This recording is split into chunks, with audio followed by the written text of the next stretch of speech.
Good morning, students.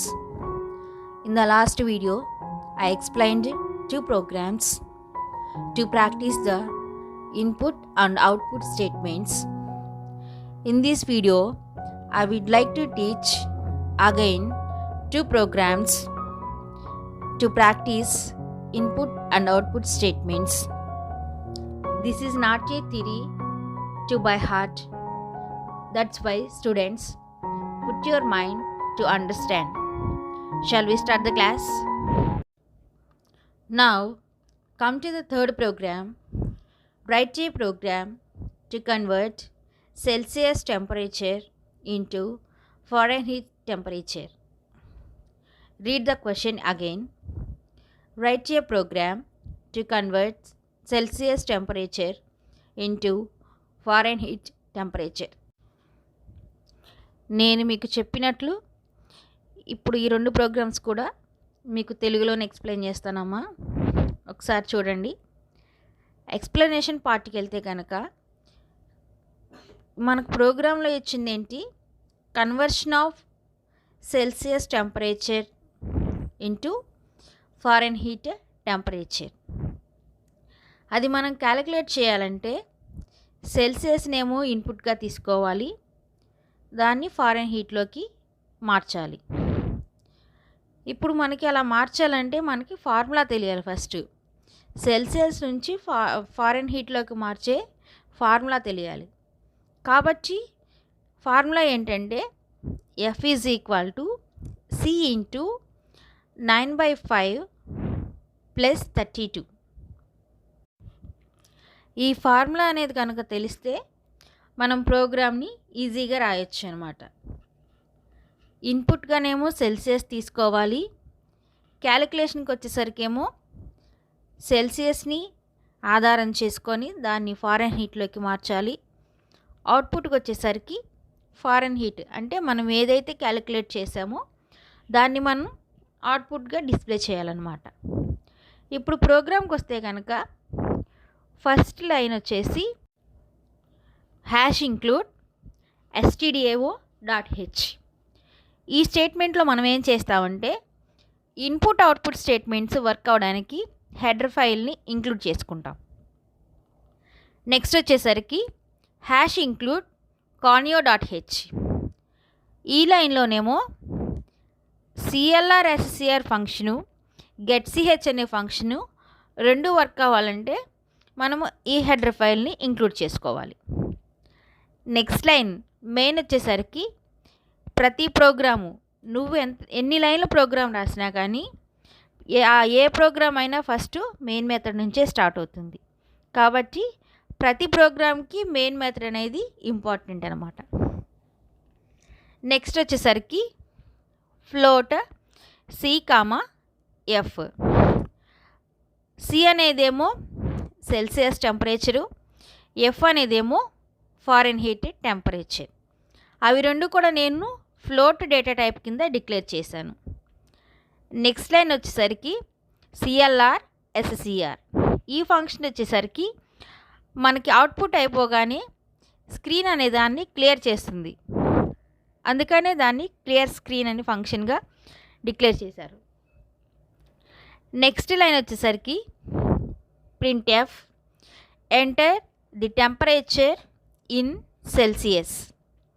Printf function ఏం చేస్తుందంటే ఇక్కడ ఏదైతే డబుల్ కొటేషన్స్లో ఉందో దాన్ని మనకి అవుట్పుట్ స్క్రీన్ మీద మనకి డిస్ప్లే చేస్తుంది. ఏం చేస్తున్నాము? ప్రింట్ఎఫ్ ఫంక్షను డబుల్ కొటేషన్స్లో ఏదైతే మెసేజ్ ఉంటుందో దాన్ని మనకి అవుట్పుట్ స్క్రీన్ మీద డిస్ప్లే చేస్తుంది. అంటే ఇక్కడ ఏముంది? ఎంటర్ టెంపరేచర్ ఇన్ సెల్సియస్ అంతవరకు మనకి అవుట్పుట్ స్క్రీన్ మీద డిస్ప్లే చేస్తుంది. లాస్ట్లో \n ఉంది కాబట్టి అది న్యూ లైన్ క్యారెక్టర్ కాబట్టి కర్సర్ అనే దాన్ని తీసుకొచ్చి నెక్స్ట్ లైన్లో ఆపేసేస్తుంది అనమాట.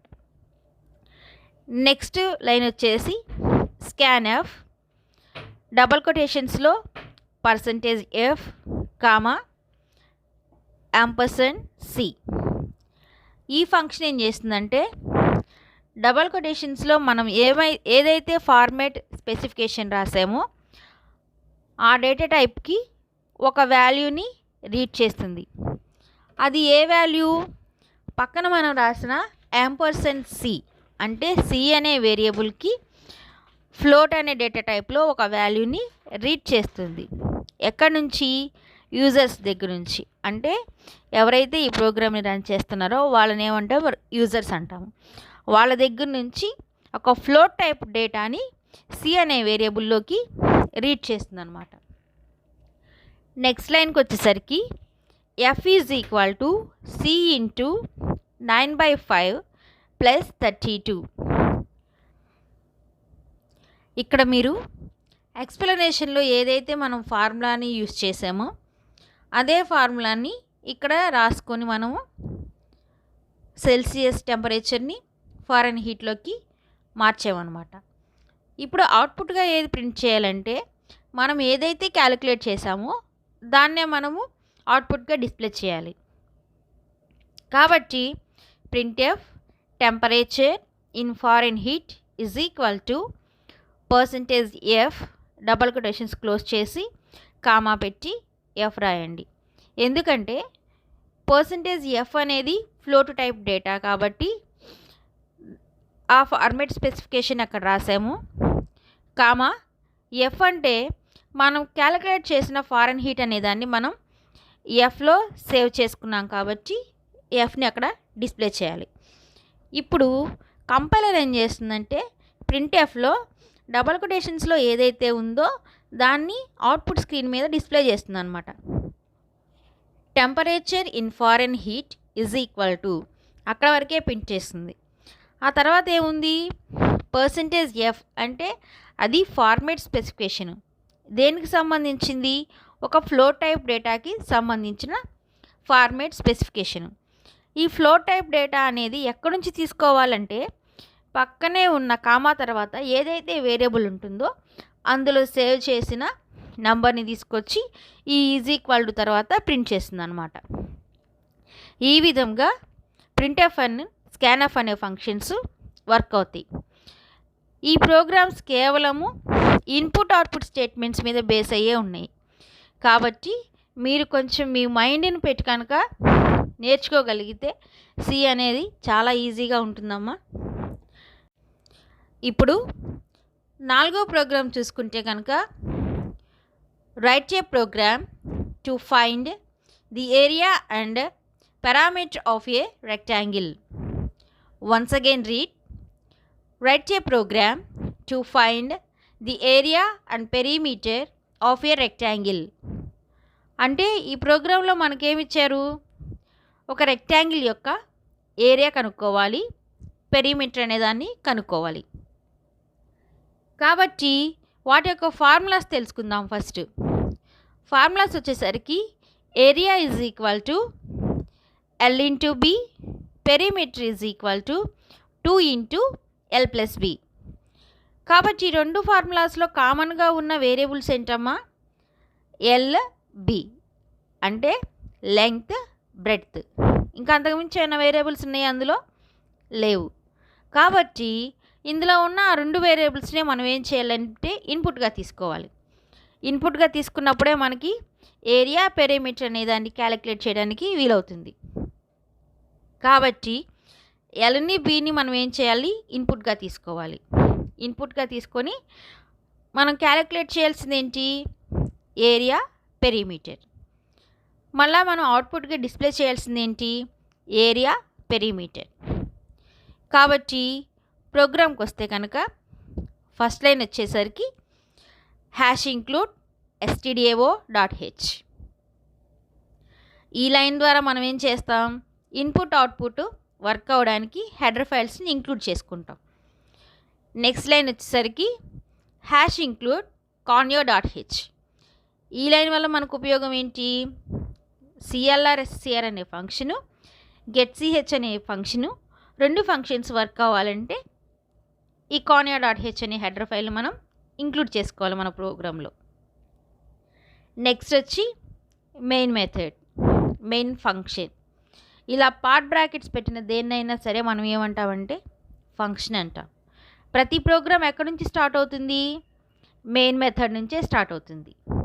నెక్స్ట్ వచ్చేసరికి ఇంట్ ఎల్ బి ఏ పి. ఈ లైన్లో నేను 4 వేరియబుల్స్ని డిక్లేర్ చేశాను. దీన్ని ఏమంటారంటే డిక్లరేషన్ సెక్షన్. ఈ 4 వేరియబుల్స్ నేను ఇక్కడ డిక్లేర్ చేయగానే కంపైలర్ ఏం చేస్తుందంటే అవి ఇంటీజర్ టైప్ డేటా కాబట్టి ప్రతి ఒక్క వేరియబుల్కి 4 బైట్స్ ఆఫ్ మెమరీని అలొకేట్ చేస్తుంది.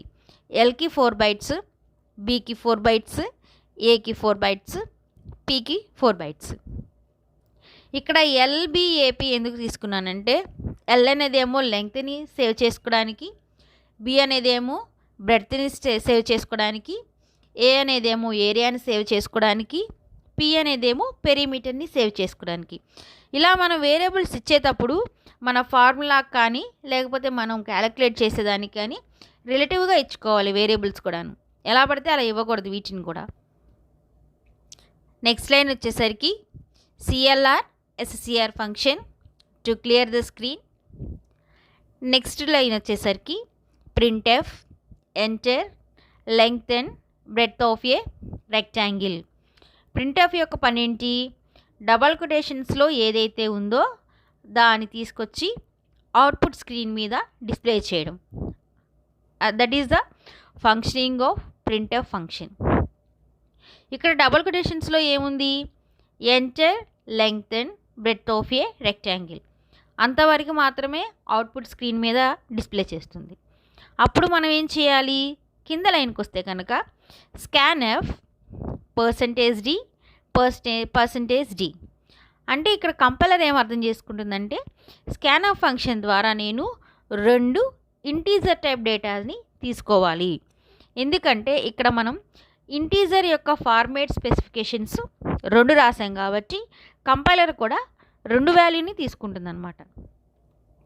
తర్వాత అది దేటికి సంబంధించిన వాల్యూస్ తీసుకోవాలి? కామా పెట్టి పక్కన %L, %B రాసాం కాబట్టి ఫస్ట్ తీసుకున్న వాల్యూనేమో ఎల్లో సేవ్ చేసుకుంటుంది, నెక్స్ట్ తీసుకున్న వాల్యూని బీలో సేవ్ చేసుకుంటుంది. Now come to the next line. A is equal to L into B అంటే A means area is equal to L into B. ఇప్పుడు మనం ఇన్పుట్గా ఇచ్చాం కదా స్కాన్ఎఫ్ ఫంక్షన్లో, ఆ రెండిట్లో ఉన్న వాల్యూస్ అంటే ఎల్లో సేవ్ చేసుకున్న వాల్యూని తీసుకొచ్చేమో ఇక్కడ ఎల్లో సబ్స్టిట్యూట్ చేస్తుంది, బీలో సేవ్ చేసుకున్న వాల్యూని తీసుకొచ్చి ఇక్కడ బీలో సబ్స్టిట్యూట్ చేస్తుంది అనమాట. అంటే L into B, ఎల్ వాల్యూని బి వాల్యూని మల్టిప్లై చేసి వచ్చిన రిజల్ట్ని తీసుకెళ్ళి ఏలో సేవ్ చేసుకుంటుంది అనమాట. తర్వాత లైన్కి వచ్చేసరికి P is equal to 2 into L plus B అంటే ఏంటి? ఎల్లో ఉన్న వాల్యూని బీలో ఉన్న వాల్యూని యాడ్ చేసేసి ఆ వచ్చిన రిజల్ట్ని 2తో మల్టిప్లై చేసి మొత్తం చేయగా వచ్చిన రిజల్ట్ని పీలో సేవ్ చేసుకుంటుంది అనమాట. ఇలా కంపైలర్ అనేది మనం ఏదైతే ఇన్పుట్గా ఇస్తామో ఆ వాల్యూస్ ద్వారా ఈ క్యాలిక్యులేషన్ చేసేసి ఫైనల్గా వచ్చిన రిజల్ట్ని ఇక్కడ మనం ఏ వేరియబుల్కి అయితే అసైన్ చేసామో ఆ వేరియబుల్లో సేవ్ చేసుకుంటుంది. అంటే L into B క్యాలిక్యులేట్ చేసామో ఏలో సేవ్ చేసుకుంటుంది, 2 into L plus Bని క్యాలిక్యులేట్ చేసి పీలో సేవ్ చేసుకుంటుంది. తర్వాత వచ్చేసరికి నెక్స్ట్ లైన్ వచ్చేసరికి printf area is equal to %d new line character A.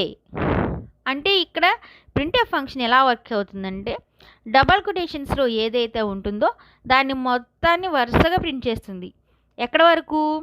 %d కానీ ఎస్కేప్ సీక్వెన్సెస్ కానీ వచ్చే వరకు మొత్తాన్ని ప్రింట్ చేస్తుంది. అంటే ఇక్కడ ఏరియా ఈజ్ ఈక్వల్ టు అంతవరకు ప్రింట్ చేసిన తర్వాత ఇక్కడ ఏమొచ్చింది? %d అంటే ఇది ఒక ఇంటీజర్ యొక్క ఫార్మాట్ స్పెసిఫికేషన్ కాబట్టి ఇక్కడ ఒక ఇంటీజర్ని ప్రింట్ చేయాలని అర్థం చేసుకుంటుంది.